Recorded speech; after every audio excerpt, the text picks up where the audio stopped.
오늘은 우리의 자녀들을 어떻게 양육해야 되는가, 우리가 우리의 자녀들을 어떻게 양육해야 되는지를 몰라서 양육을 잘하지 못하는 경우는 거의 없습니다. 잘 압니다. 그런데 그게 잘 안 돼요. 왜 그럴까요? 우리가 하나님께 대하여 거역하면서 우리의 자녀들을 잘 양육하겠다고 하는 그것이 잘못된 것이기 때문입니다.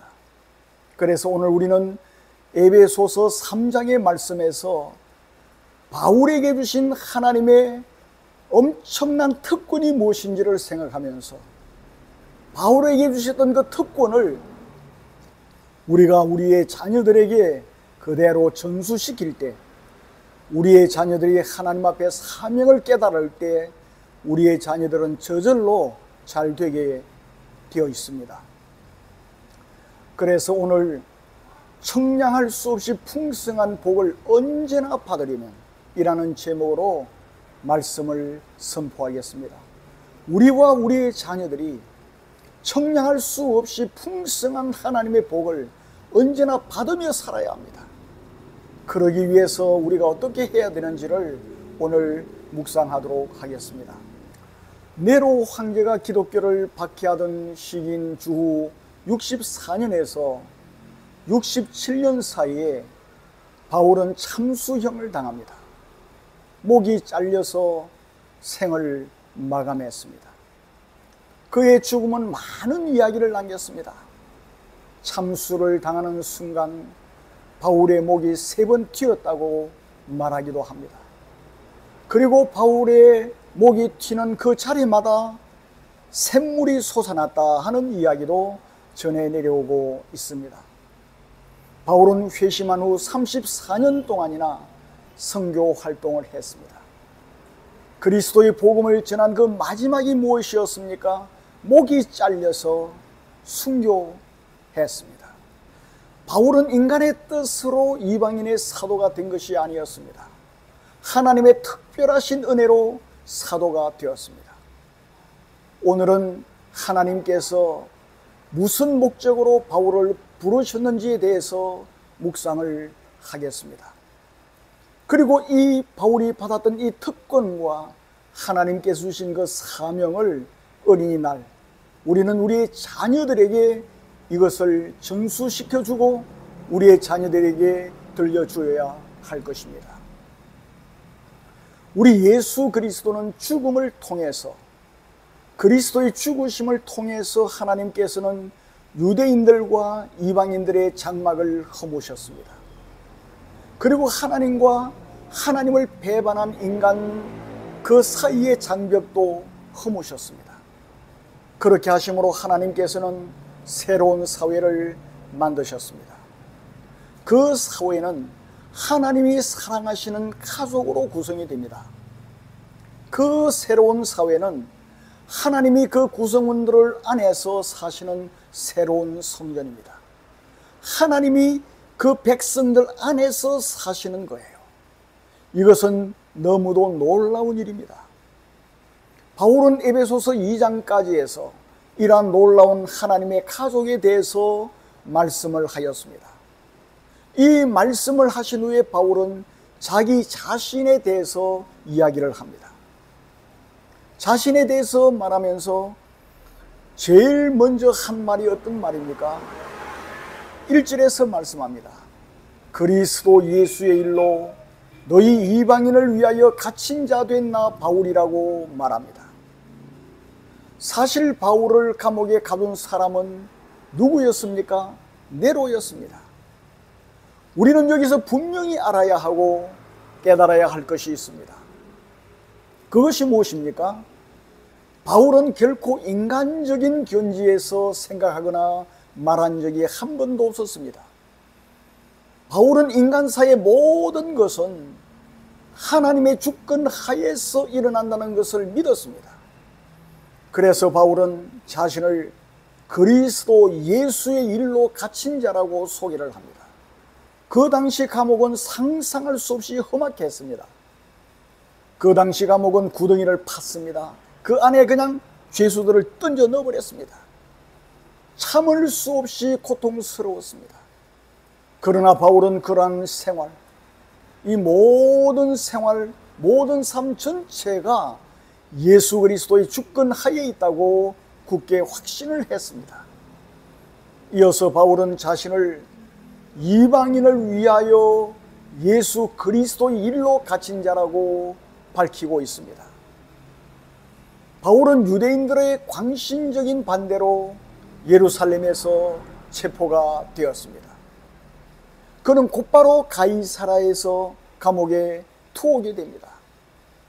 그곳에서 바울은 연속해서 재판을 받았습니다. 그리고 그는 가이사라에서 상소를 했습니다.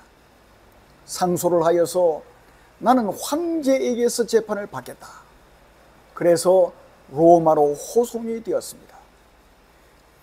이 고통스러운 모든 것은 이방인 선교 때문에 일어난 일이었습니다. 바울이 이방인들에게 선교를 하지 않고 가만히 있었더라고 하면은 이 어떤 박해나 고통 당하지 않아도 되었습니다. 유대인들은 이방인 선교에 대해서 광신적으로 반대했습니다. 성경은 이 사실을 증거하고 있습니다. 유대인들이 바울을 반대하여 군중을 선동하였는데 그 이유가 무엇이었습니까? 유대인들은 예루살렘에서 복음을 전하는 바울을 향해서 소리를 질렀습니다. 사도행전 21장 28절을 보면은 이 사람은 말합니다. 이 사람은 누구를 말합니까? 바울을 말하죠. 이 바울은 각처에서 우리 백성과 율법과 이곳을 회방하여, 이곳은 어디입니까? 예루살렘을 말합니다. 예루살렘을 회방하여 모든 사람을 가르치는 자라고 하면서 막 군중들을 선동을 한 겁니다. 바울은 그 예루살렘에서 잡혔습니다. 천부장은 바울에게 유다 백성을 향해서 공개적으로 변호할 수 있는 기회를 줍니다. 바울은 유대인들에게 말하기 시작했습니다. 유대인들은 처음에는 조용히 들었습니다. 그러다가 예수 그리스도께서 바울 자신에게 떠나가라, 내가 너를 멀리 이방인에게로 보내리라 라고 말씀하셨다고 바울이 말을 하자 군중들은 갑자기 돌변해 버립니다. 군중들은 이러한 사람은, 이러한 놈은 세상에서 없애버리자, 이놈은 살려둘 자가 아니라 하면서 소리를 질러댔습니다.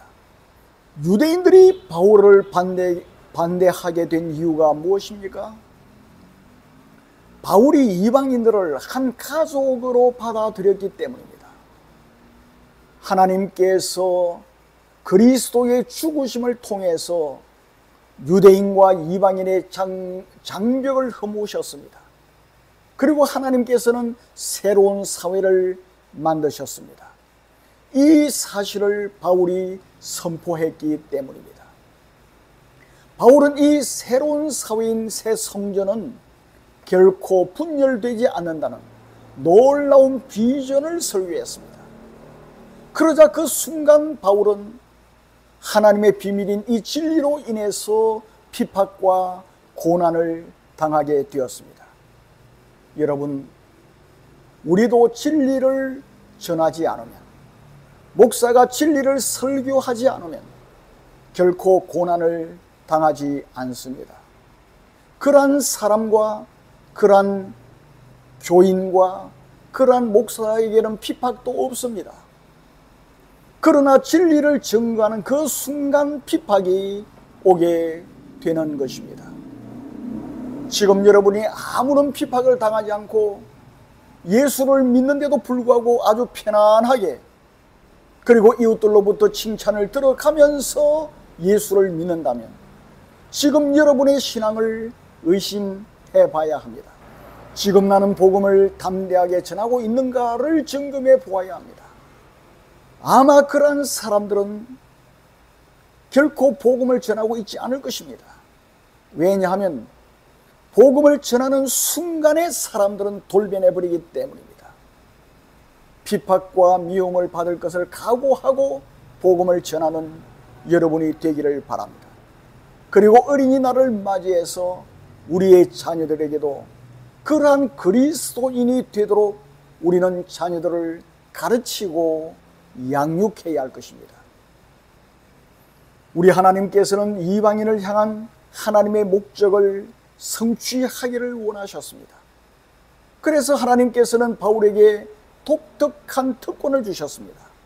바울은 에베소서 3장에서 이 사실을 상세하게 설명을 합니다. 바울은 하나님이 자신에게 주신 독특한 특권을 말하면서 동일한 말을 2번 강조합니다.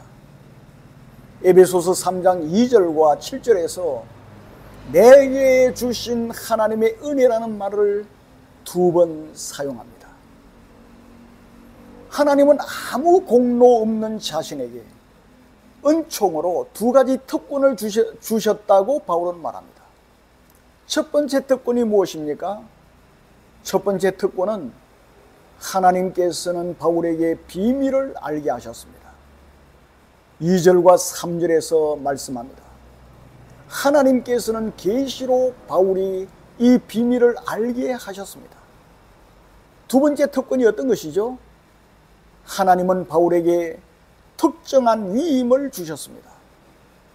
하나님께서는 다른 사람들에게 이 비밀을 알려줄 책임을 바울에게 위임을 하신 것입니다. 7절과 8절에서 이 사실을 말씀하십니다. 사랑하는 성도 여러분, 우리도 마찬가지입니다. 우리는 지금 성경을 알고 있습니다. 우리는 복음을 배웠습니다. 이 성경은 하나님의 비밀을 밝히 보여주신 하나님의 말씀입니다. 우리는 복음을 듣고 알게 되었습니다. 그리고 우리는 이 복음을 믿어서 구원을 받게 되었습니다. 우리는 이 알게 된 비밀인 복음을 다른 사람들에게 알려야 할 의무가 주어져 있습니다. 여러분은 지금 복음을 다른 사람들에게 알리는 의무를 지금 잘 감당하고 있습니까? 그리고 여러분의 자녀들은 지금 이 의무를 잘 감당하고 있습니까? 그러면 바울에게 하나님이 알려주신 비밀은 어떤 것입니까? 바울은 에베소서 3장 3절과 4절과 9절에서 이 비밀이라고 하는 말을 3번이나 사용하고 있습니다. 비밀이라고 하는 이 말은 사도 바울을 이해하는데 핵심적인 용어입니다. 영어에서 이 비밀, 미스터리라고 하는 말은 어둡고 그리고 모호하고 은밀하고 그리고 영문 모르는 것이라는 느낌을 줍니다. 좀 부정적인 그러한 뉘앙스를 가지고 있습니다. 그리고 이 영어에서 비밀스러운 미스터리오스라고 하는 이 말은 설명할 수 없고 설명할 수 없는 것이라는 느낌을 줍니다. 그러나 그리스 단어 미스테리온이라고 하는 이 말은 다릅니다.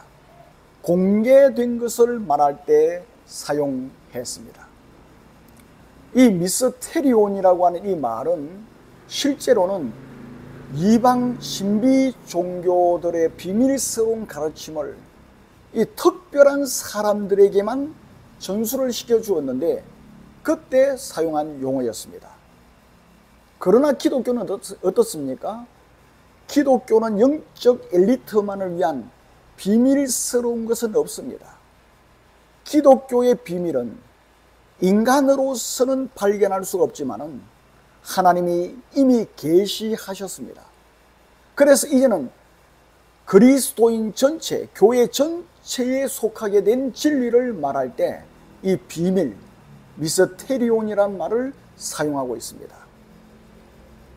기독교의 비밀, 이 미스테리온은 지금까지 인간의 지식이나 과학이나 인간이 이해할 수 있는 것으로부터 감추어져 있었습니다. 그러나 이제는 어떻게 되었습니까? 하나님의 계시에 의해서 드러낸 진리를 말할 때 이 비밀을 사용했습니다. 바울은 하나님의 감추어졌던 비밀을 수많은 사람들에게 알려서 진리를 드러내야 했습니다. 이로 인해서 수많은 사람들은 복음의 비밀을 알 수 있게 되었습니다. 이 복음의 비밀은 도를 닦고 명상을 한다고 알 수 있는 게 아닙니다. 반드시 들어야 되는 것이고 반드시 배워야 되는 것입니다. 바울이 전하는 이 감추어졌던 비밀을 들음으로 알게 되고 믿게 되고 사람들이 그것으로 인해서 구원을 얻게 되었습니다.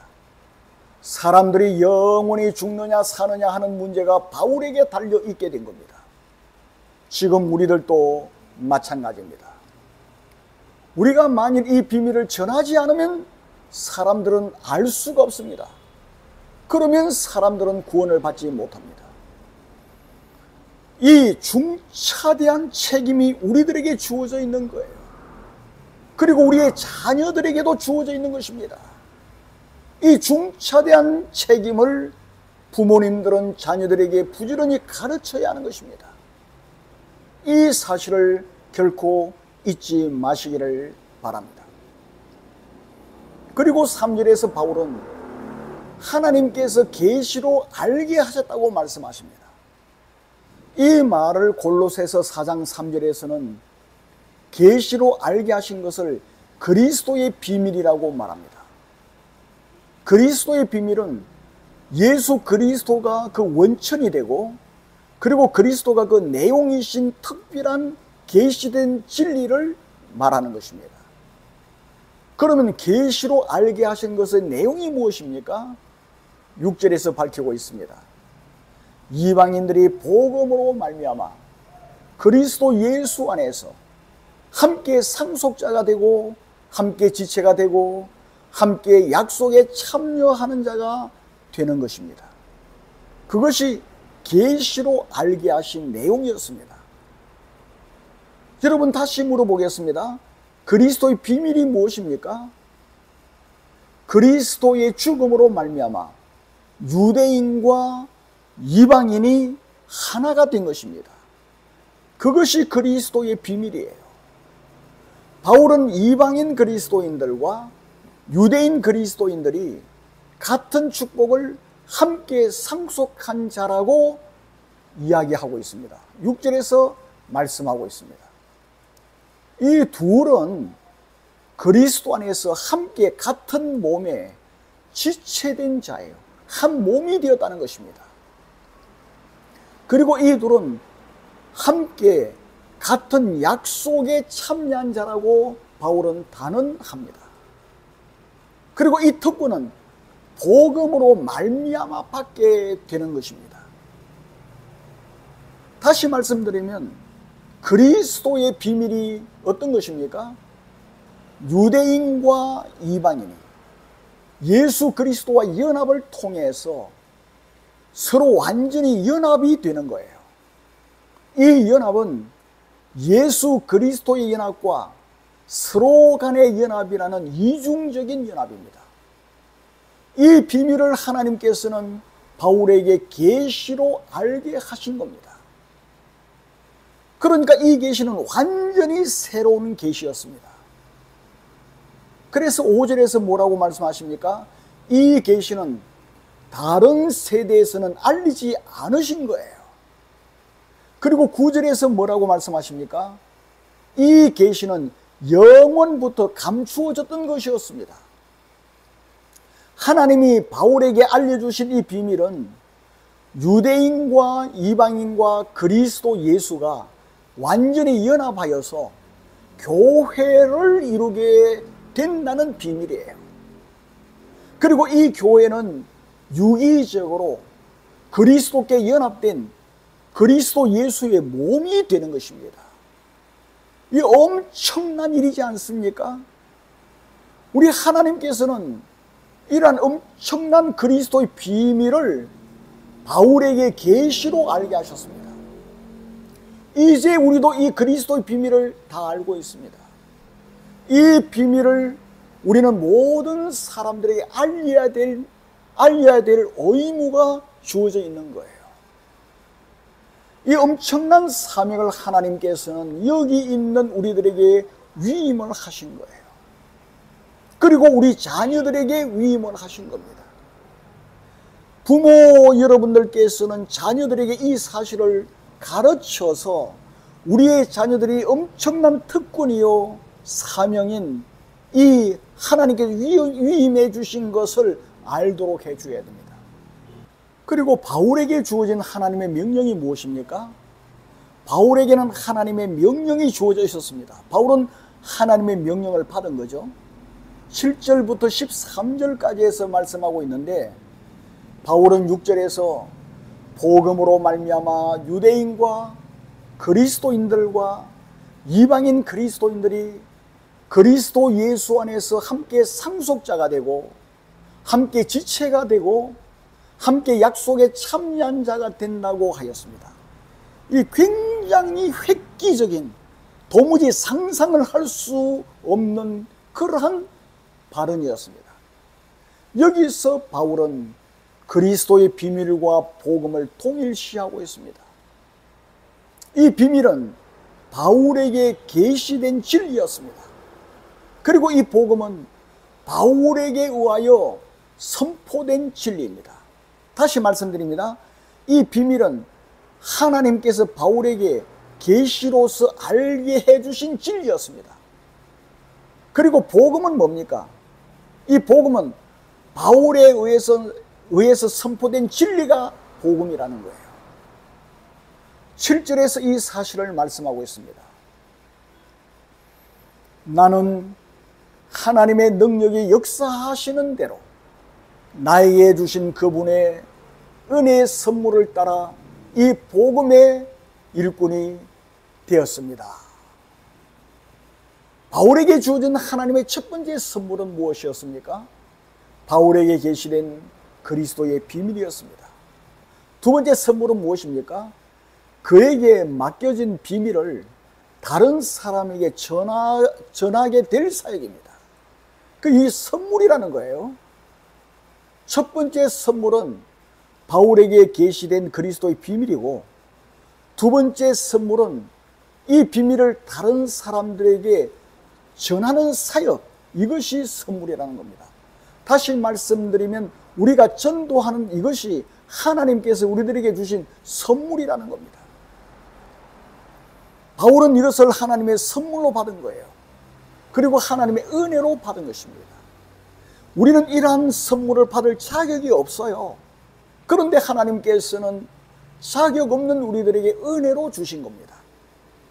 그리고 바울은 하나님의 능력이 역사하는 대로 그것을 발휘하게 되었습니다.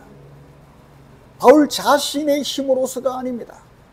하나님의 능력으로 바울은 이 복음을 전하게 된 겁니다. 우리가 복음을 알게 된 것은 바울처럼 하나님의 은혜로 된 것임을 여러분 믿으시기를 바랍니다. 그리고 우리가 알게 된 그리스도의 비밀인 복음을 다른 사람에게 전해야 하는 사명도 하나님으로부터 받은 거예요. 우리가 복음을 전하는 사명은 영광스러운 것입니다.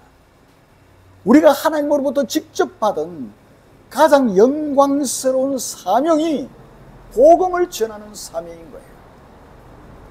하나님께서 바울에게 위임한 사역을 바울은 엄청난 특권으로 받아들였습니다. 지금 여러분은 복음 전파하는 것을 특권으로 생각하고 있습니까?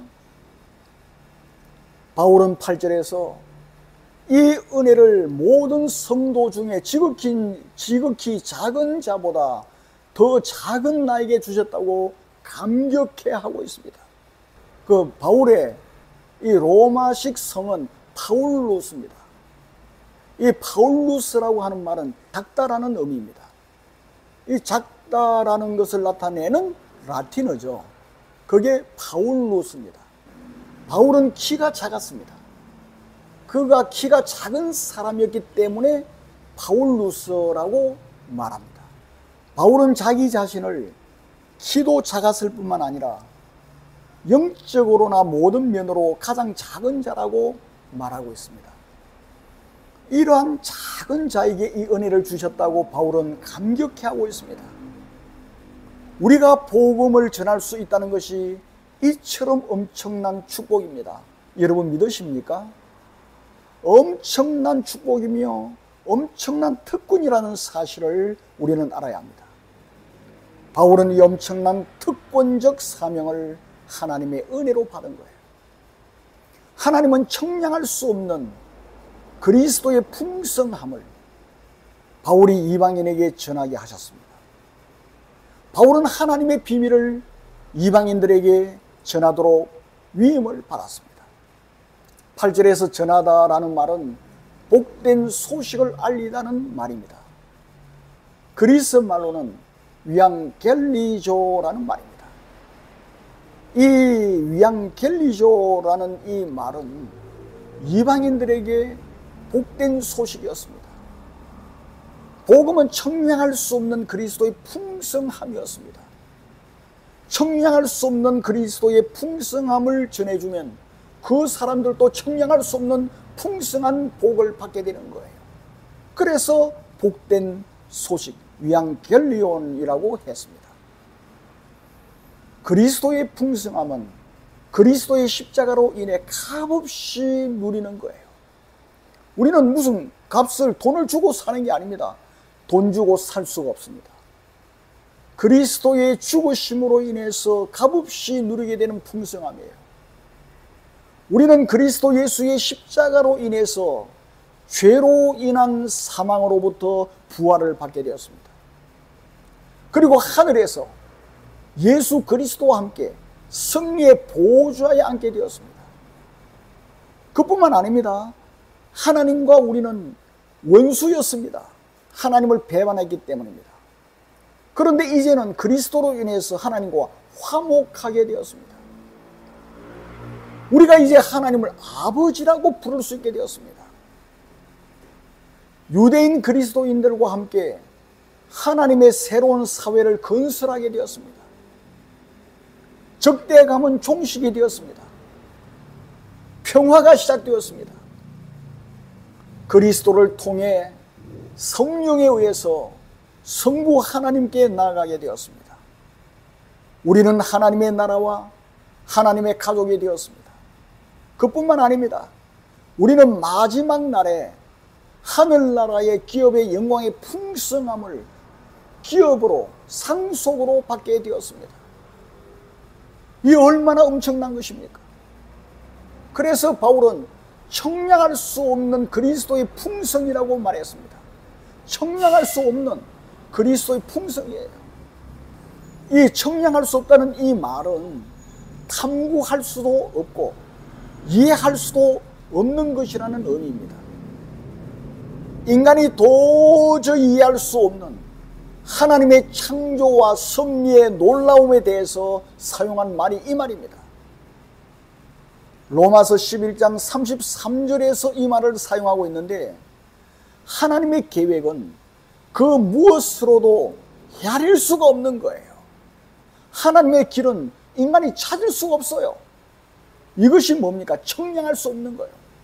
우리가 상상할 수 없을 정도로 엄청난 하나님의 축복이라는 의미입니다. 그리스도 예수의 풍성함도 마찬가지입니다.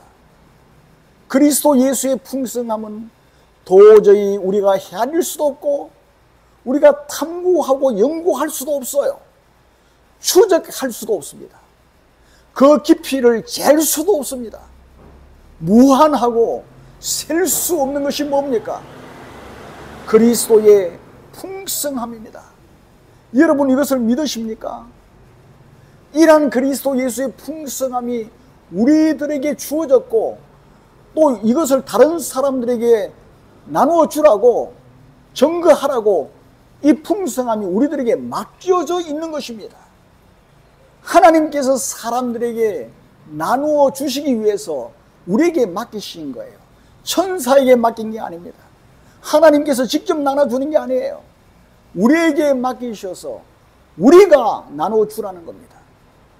그리스도의 풍성함인 이 복음을, 그렇기 때문에 우리는 절대로 독점해서는 안 됩니다. 나만 구원받고 나만 복받고 나만 간직해서는 결코 안 됩니다. 이 복음은 너무너무 귀한 것이고 나만 간직할 수 없는 것이기에, 함께 나누어야 하는 것이기에 우리는 절대로 나만 간직해서는 안 되는 것입니다.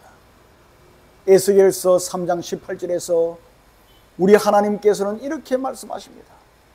네가 만일에 사람들을 깨우치지 않거나 말로 악인들에게 일러서 그의 악한 길을 떠나 생명을 구원하게 하지 아니하면 그 악인은 그의 죄악 중에서 죽으려니와 내가 그의 핏값을 네 손에서 찾을 것이라고 말씀하십니다. 우리가 만일 잠잠해가지고 사람들에게 그리스도의 비밀인 복음을 전하지 아니하면 사람들은 지옥 갑니다.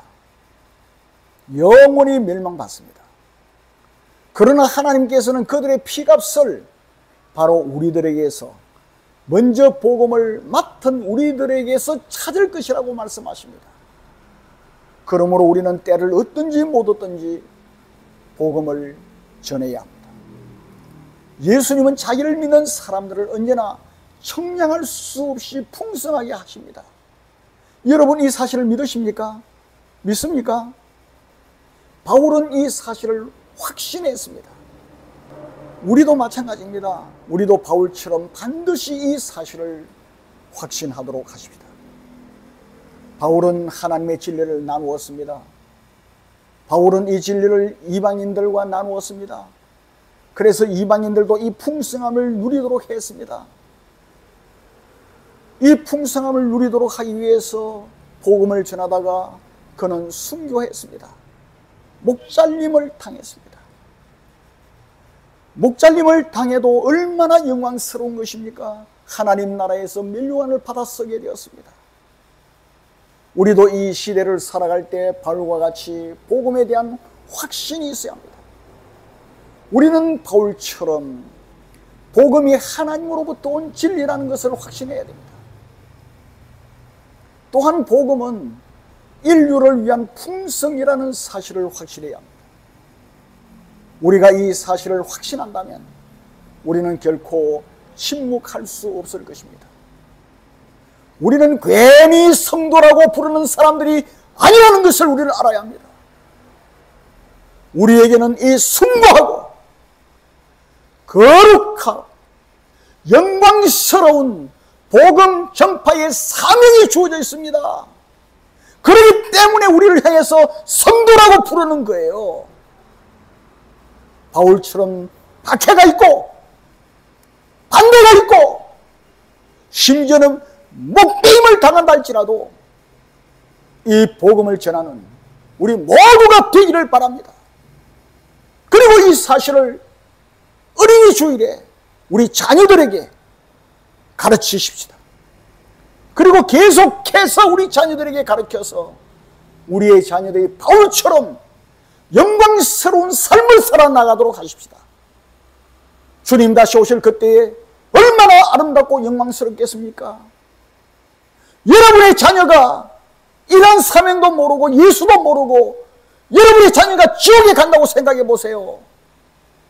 어떻게 주님을 만날 수 있겠습니까? 어떻게 주님을 뵐 수 있겠어요? 우리의 자녀들에게 이 사명을 깨우쳐서 우리가 모두 함께 모든 가족들이 아버지와 어머니와 자식들이 함께 주님으로부터 멸류관을 받아 쓰는 복된 우리의 가문이 되고 우리의 가족이 되고 모든 성도 여러분이 되시기를 주님의 이름으로 축원합니다.